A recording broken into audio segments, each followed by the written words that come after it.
حضرت جابر رضی اللہ تعالیٰ عنہ فرماتے ہیں کہ رسول کریم صلی اللہ علیہ وآلہ وسلم نے ارشاد فرمایا، اللہ اکبر۔ دیکھیے، کہیں کہا گیا کالا کالا نبی صلی اللہ علیہ وسلم، کہا گیا کالا کالا رسول اللہ صلی اللہ علیہ وسلم، کہیں کہا گیا کالا کالا ابو القاسم صلی اللہ علیہ وسلم۔ کیسے رنگ ہے۔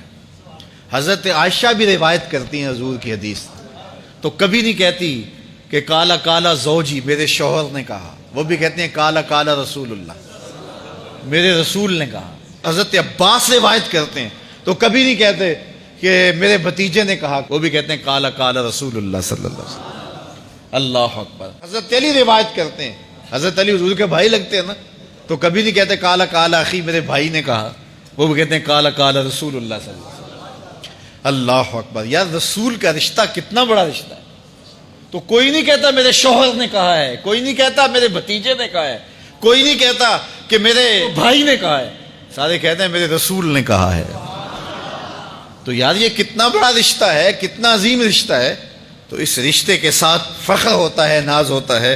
اللہ اکبر۔ تو یہ کیا کہتے ہیں؟ کالا ابو القاسم، اب یہ کہتے ہیں کالا کالا رسول اللہ صلی اللہ علیہ وسلم۔ رسول کریم صلی اللہ علیہ وسلم نے ارشاد فرمایا، اُرِدَتْ عَلَيَّ النَّارُ، میرے اوپر جہنم کو پیش کیا گیا، میں نے جہنم کا ملاحظہ کیا، تو میں نے وہاں ایک عورت کو دیکھا، اس کی ایک بلی تھی، اس بلی کی وجہ سے اس کو میں نے عذاب میں مبتلا دیکھا۔ کیسے بلی کی وجہ سے اس کو عذاب دیا جا رہا تھا؟ اس نے بلی کو باندھا ہوا تھا، قید کیا ہوا تھا، نہ تو اس کو وہ کوئی دودھ دیتی تھی، کوئی اس کو کھانے کے لیے چیز دیتی تھی، اور نہ ہی اس کو چھوڑتی تھی کہ وہ زمین کے کیڑے مکوڑے کھا کے اپنے پیٹ کی آگ بجھا سکے، یہاں تک کہ وہ بلی بھوک کی وجہ سے مر گئی۔ رسول اللہ فرماتے ہیں بلی کی اس مالکہ کو میں نے جہنم کی آگ میں جلستے ہوئے دیکھا۔ اور عمر بن عامر الخزائی، بنو خزاعہ کا شخص عمر، اس کو میں نے دیکھا اپنی انتڑیوں کو جہنم کی آگ میں دھکیل رہا ہے، اس کی انتڑیاں نکلی ہوئی ہیں اور جہنم کی آگ میں گھسیٹتی ہوئی اس کی انتڑیاں جا رہی ہیں۔ یہ پہلا شخص تھا جس نے سائبہ بنائے تھے، جانوروں کے کان چیر دیے اور بتوں کے نام پہ چھوڑ دیے، یعنی سب سے پہلے بت پرستی کا آغاز عرب میں کرنے والا بنو خزاعہ کا عمر بن عامر یہ تھا۔ تو اس کو میں نے حضور نے فرمایا دیکھا کہ یہ جہنم کی آگ میں جلس رہا ہے، کیونکہ اب جتنے بھی لوگ بت پرستی کریں گے ان سب کا گناہ عمر بن عامر کے نامہ اعمال میں درج ہوگا، ان کو بھی گناہ ملے گا جو بت پرستی کرتے ہیں۔ اور چونکہ ایجاد اس نے کیے تھے، بت اس نے بنائے تھے، تراشے اس نے تھے، پھر اس کے بعد اس نے جانور بتوں کے نام پہ چھوڑے تھے، چڑھاوے چڑھانے کا انداز اختیار کیا تھا، لہٰذا اس کو جو ہے وہ گناہ پہنچتا رہے گا۔ تو کہا میں نے اس کو عذاب میں مبتلا دیکھا۔